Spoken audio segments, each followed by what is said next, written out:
Buenos días, doctora Teresita Arroyo y Magíster Jessica. En esta ocasión, el grupo conformado por pena de muerte a favor, Nicole Castillo Silva, encargada de la introducción, Ángelo Villavicencio, encargado de el punto de vista y de dictar algunos casos, y Nazaret Poma, con los casos y argumentos y conclusiones. Pena de muerte en contra, Pierre Quispe, encargado de la introducción, la persona que les habla, Adriana Trejo, encargado de los casos. Cuando tenía 14 años, mis padres decidieron dormir a mi perrito, una Rottweiler con más de 10 años y un tumor maligno que avanzaba pese a los tratamientos médicos, indicaciones médicas que se le daban. Mis padres en una instancia decidieron dormirla para que no sufra más. Vi como alguien que consideraba parte de mi familia murió por decisión de otras personas y se dirán, ¿qué tiene que ver con todo esto? Y si por un momento cambiamos de roles, que mis padres sean el Estado y las personas que piden la pena de muerte y mi mascota sea aquel reo condenado. ¿Y yo dónde estoy? Y si yo fuera la familia del reo, las personas que él tiene detrás, porque recordemos que la pena de muerte no solamente es venganza, hay personas detrás de alguien, hay un padre y una madre. La hermana Prijin, cuyo libro That My Walking, que fue llevado al cine, instó a los asistentes que escuchaban las opiniones en una conferencia de la ONU acerca de la pena de muerte. Escuchó las opiniones de las familias y de las víctimas y añadió que muchas de ellas se han manifestado frecuentemente contra la pena de muerte. Es más, Robert Curley transmitió una opinión similar, apoyándose en una tragedia personal, la muerte de su hijo de 10 años, que inicialmente, tras esa pérdida, lo llevó a ser partidario de la pena de muerte, hasta que su postura cambió al enterarse de las injusticias que llevaban este castigo. Mi nombre es Pierre Fernando Quispe Sánchez y estoy en contra de la pena de muerte. El hecho de decir quién merece vivir y quién no me parece algo inicuo. Por un lado, los que apoyan, como Aquino, Lutero, Rousseau, Kant, Hegel, Goethe, Bismarck, tienen una singularidad. Son pensadores autoritarios, críticos, en cambio de los teólogos contemporáneos. Y se ha producido un cambio hasta los años 60 del siglo pasado, que los pensadores han cambiado a ser defensores de la pena de muerte. Es más, hay una pequeña singularidad, que entre todos estos pensadores usualmente daban críticas en países autoritarios, Estados Unidos, Inglaterra, China, entre otros. Estamos hablando de países autoritarios con esa misma cadena. Pero, ¿qué dice la ONU al respecto? ¿Cómo lo define? Lo define como que el uso de la pena capital no es coherente con el derecho a la vida y el derecho a vivir libre de torturas o tratos o penas crueles, inhumanos o degradantes. Y aquí es donde quiero volver a mi anécdota inicial, que el Estado decidiría darle muerte así como si fuera un animal, y dejamos de lado el valor humano que tenemos cada uno, porque pese a cometer crímenes, pese a equivocarnos y pese a errar, seguimos siendo humanos y seguimos siendo personas con familia detrás, y nuestras acciones siguen repercutiendo con el resto de las personas. Quiero comenzar contando un caso personal. Hace 3 meses, uno de mis tíos fue arrestado por una supuesta violación a una menor de edad dentro de las instalaciones de un colegio. La mamá argumentó y dijo de que mi tío había sometido a una pequeña a hacer actos indebidos. Al fin y al cabo, después de un largo proceso, se demostró de que mi tío no habían pruebas en su contra, ni una sola, ni la cámara Gesell, ni nada por el estilo. Pero al fin y al cabo nosotros terminamos viendo de que todo fue por simplemente una riña que había dentro de ahí. Mi tío trabajaba como un empleado más dentro de ese colegio. La persona que lo denunció terminó moviendo todas sus influencias para que mi tío permanezca en la cárcel. Y ahorita tiene una pena privativa de la libertad. Y va a pasar años encerrados en la cárcel por algo que ni siquiera ha sido demostrado. Ahí podemos ver claramente el caso de corrupción tan grande que hay dentro de nuestro país. Totalmente injusto. Podrían ocurrir distintas negligencias. Puede haberlo. Mi nombre es Adriana Trejo. Vengo a presentarles los casos. Víctor Apaza Quispe, acusado de haber matado a su pareja, Agustina Belisario, de una piedrada. Sabemos que hay 2 caras de la moneda, 2 testimonios, de que fue por un ataque de celos o fue para defenderse a sí mismo. Según el abogado defensor César Triviños, dio una versión totalmente diferente a de lo que se estipuló de que fue un ataque de celos por parte del señor Víctor Apaza. Según el letrado, todo ocurrió durante una discusión de pareja y Agustina habría intentado golpear con una piedra a su esposo. ¿A qué vamos con esto? De que hubiese sido una autodefensa propia. ¿Quién hubiese muerto? ¿Qué hubiese pasado? ¿Cuál sería el fin? Con la finalidad de que el señor Víctor Apaza pueda defenderse del ataque, supuestamente propinado por su pareja, cogió la mano de su cónyuge y terminó de golpearla. Y terminó por golpearla a ella. Tras una discusión, la mujer perdió el equilibrio y su cabeza cayó tras las vías de un tren, muriendo instantáneamente. Prácticamente, durante 2 años estuvo en proceso para que se le dictara alguna sentencia o pena de muerte. 2 años en los cuales el señor Víctor Apaza estuvo esperando qué le deparaba el destino. En todo ese tiempo, el señor se dedicó a la construcción de carritos de juguete hechos de madera. Hasta el día de su ejecución, había fabricado más de 300 camioncitos.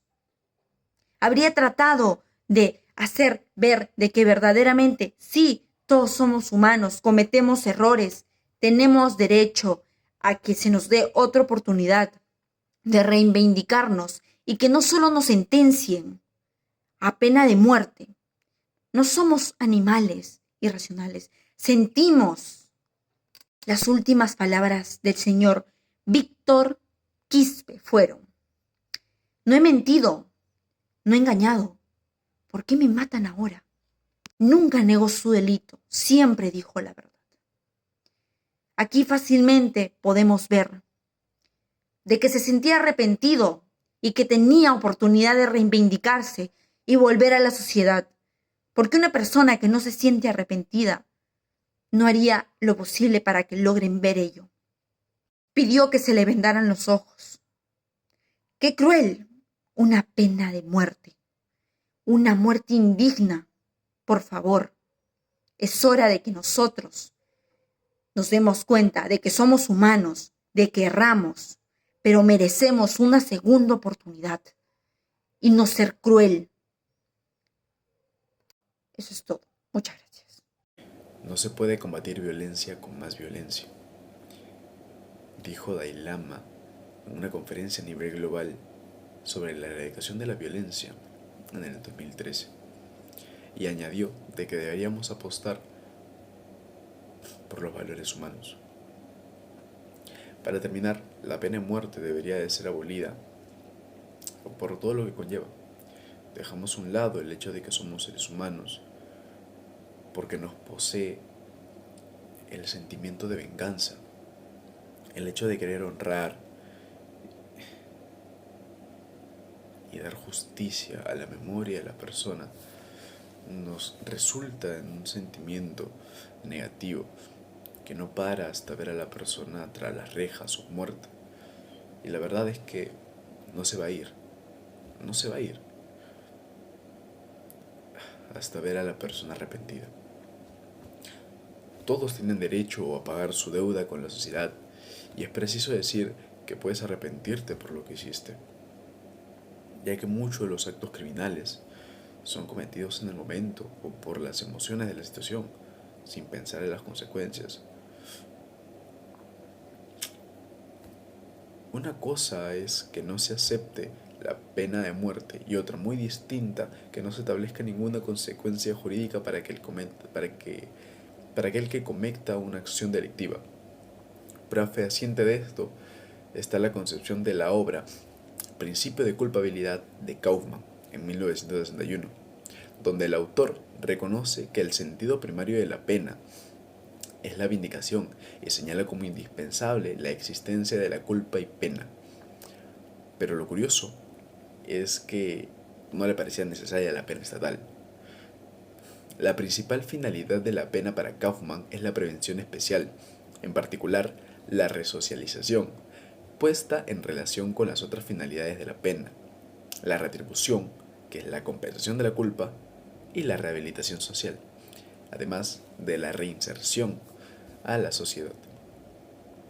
Dicho esto, doy por terminado el tema de pena de muerte, aclarando que no deberíamos tenerla y no deberíamos implementarla como sistema de seguridad, porque es puro mito el decir que es un preventivo. No funciona de esa forma. Países como Estados Unidos, China, Arabia Saudita, Afganistán, entre otros, son países demasiado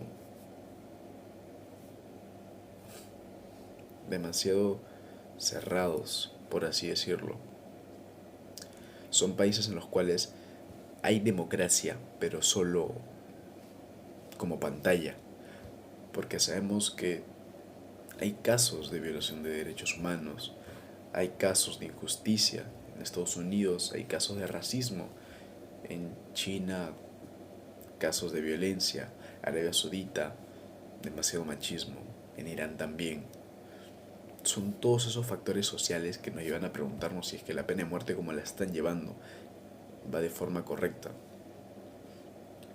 Otro claro ejemplo es que países, es más, un ejemplo claro es un país latino como El Salvador, que lleva 500 días sin homicidios y no están aplicando pena de muerte. Entonces díganme ustedes, ¿qué tiene más efectividad? ¿Hacer una buena política para que confiemos en la justicia? ¿O colocar la pena de muerte para ver morir a alguien por simple sentimiento de venganza?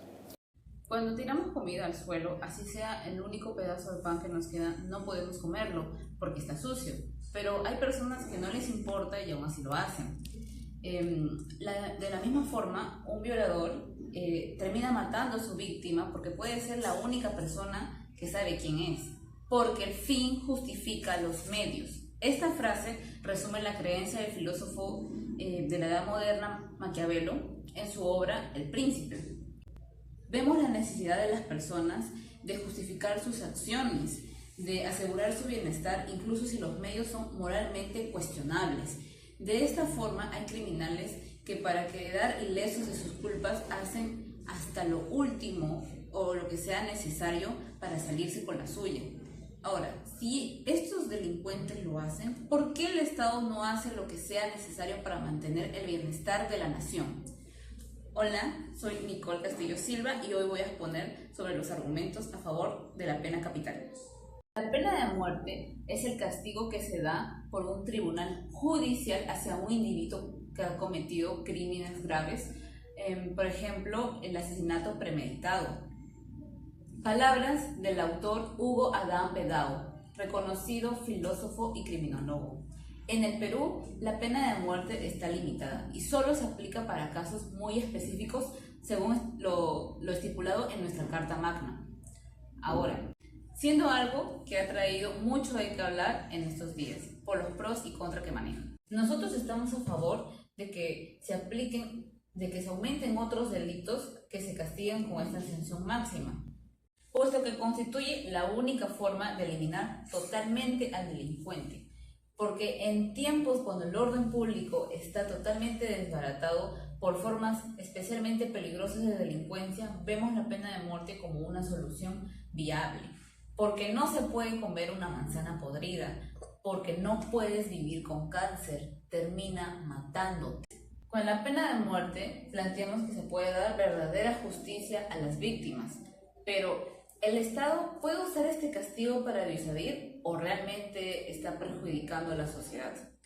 En épocas de alarma social, cuando el orden público está siendo amenazado por formas especialmente peligrosas de delincuencia, la mayoría de las personas se olvida de estos prejuicios humanitarios y exige y pide a los especialistas que se sancione con la pena máxima a todos estos criminales.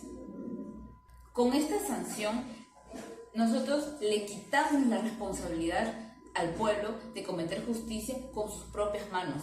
Casos que se puede ver en nuestro país, por ejemplo en las comunidades andinas, que cuando un ladrón viene o cualquier asesino viene a su comunidad, los castigan quemándolos, golpeándolos e incluso hay casos que los han matado.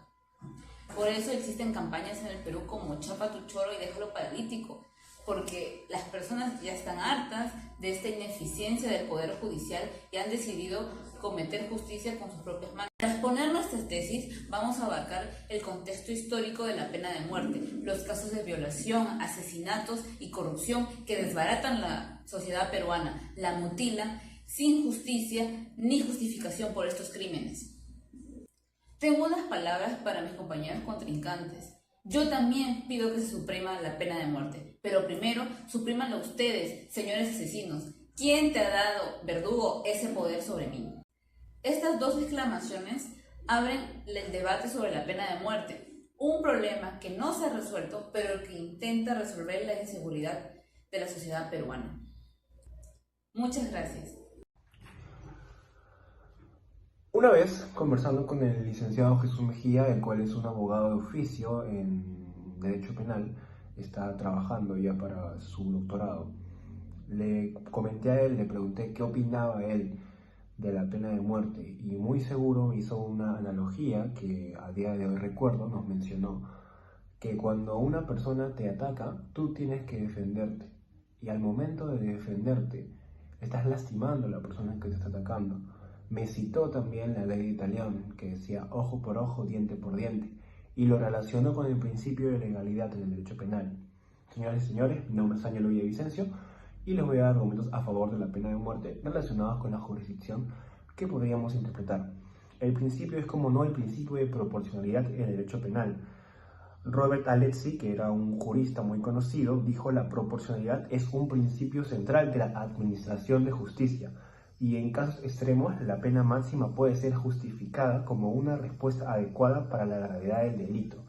El principio de proporcionalidad nos habla de que todo delito debe ser castigado, bueno, no todo delito, sino la gran mayoría, debe ser castigado con una pena significativa que haga valer que las personas, a los familiares de las víctimas o personas afectadas, se les pueda retribuir el hecho de que hayan sido víctimas de un delito grave. Eso nos hablaría del principio de personalidad. Y ahora, Otra parte muy importante a tener en cuenta es la teoría de la disuasión general, que argumenta que la severidad del castigo puede servir como un medio para prevenir la comisión de delitos graves. Esto nos quiere dar a entender que a futuro podemos ayudar a prevenir lo que viene siendo ciertos delitos como el terrorismo, el asesinato, la violación, si implementamos la pena de muerte no solo como un castigo jurídico, como el arma máxima del derecho penal, sino como algo también psicológico, que puede influir dentro de los criminales a los cuales estamos castigando. Gary Becker, otro jurista alemán muy conocido, dijo: la existencia de penas severas puede actuar como un disuasivo efectivo contra comportamientos delictivos, dado que los potenciales delincuentes ponderan los costos y beneficios de sus acciones. Les voy a poner un caso práctico, que es el de Timothy McVeigh, responsable del atentado de Oklahoma City en 1995. Mató a 168 personas, ya fue ejecutado en 2001. Su caso es frecuentemente citado para poder entender la efectividad de la pena de muerte. Es una persona la cual ha acabado con 168 vidas. No podemos obviar o omitir este tipo de argumentos, o este tipo de casos, discúlpeme, era la palabra correcta, por el simple hecho de que el principio de proporcionalidad que mencioné hace un momento nos está ayudando, nos está proponiendo una solución. El principio de proporcionalidad, más que ser una jurisdicción local, nacional, es un principio global, el cual podemos comprender que funciona muy bien para todos los países. El derecho penal es un soldado, vamos a hacer esa analogía, el derecho penal es un soldado y su arma máxima, su arma fuerte es la pena de muerte. Al limitarlo por esta parte, estamos mandando a un soldado a pelear contra un enemigo que está fuertemente armado y a nuestros soldados sin armas. La pena de muerte no lo proponemos como algo bueno, sino como un mal necesario para que en algún momento se produzca el efecto disuasivo general y así poder tener una sociedad tranquila y armoniosa a través de la pena máxima como un argumento jurídico según el principio de proporcionalidad. Eso sería todo por mi parte. Que tengan ustedes unos buenos días, tardes, en el momento que me estén viendo esto, y me despido. Muchas gracias. Comenzaré citando a John Douglas en su libro Midhunter. Sostiene que los asesinos seriales se consideran irrehabilitables debido a la naturaleza de sus impulsos. Dicho esto, me presento. Mi nombre es Noelia Nazaret Asensio Poma y estoy a favor de la pena capital. Y voy a defender mi argumento respaldado por la tesis por el autor John Douglas. Verificaré esta tesis contándoles este caso del monstruo de los Andes. Secuestró, violó y asesinó a niñas en Colombia, Ecuador y Perú, y de tan solo 13 a 19 años, con el único fin de arrebatarles la inocencia. 16 años de prisión, las autoridades decidieron dejarlo en libertad. Una vez en libertad, se dirigió al sur de Perú, donde violó y asesinó y secuestró a niñas de la ciudad de Ayacucho. Tras violar, estrangular y matar a sus víctimas, este ser practicaba necrofilia con los cuerpos de estas niñas. Por eso es muy asqueroso, por cierto.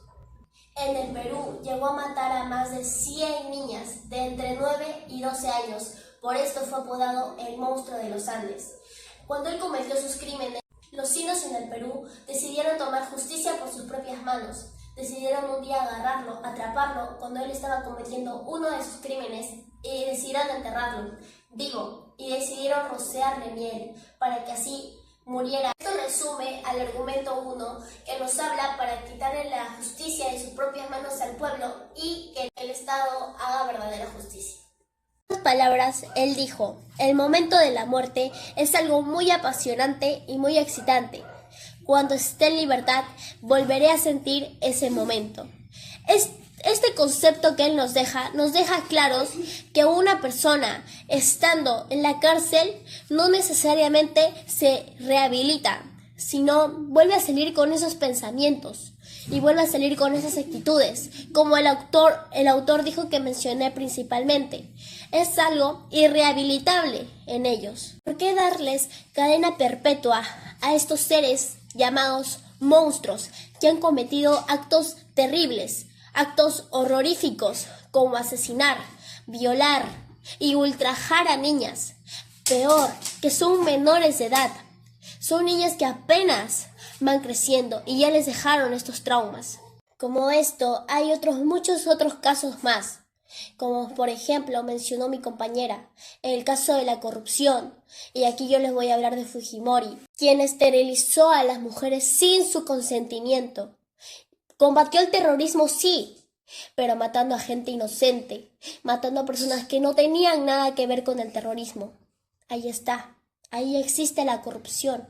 ¿Por qué para estas personas no existe la pena de muerte, que han causado bastante sufrimiento a los seres queridos de estas personas?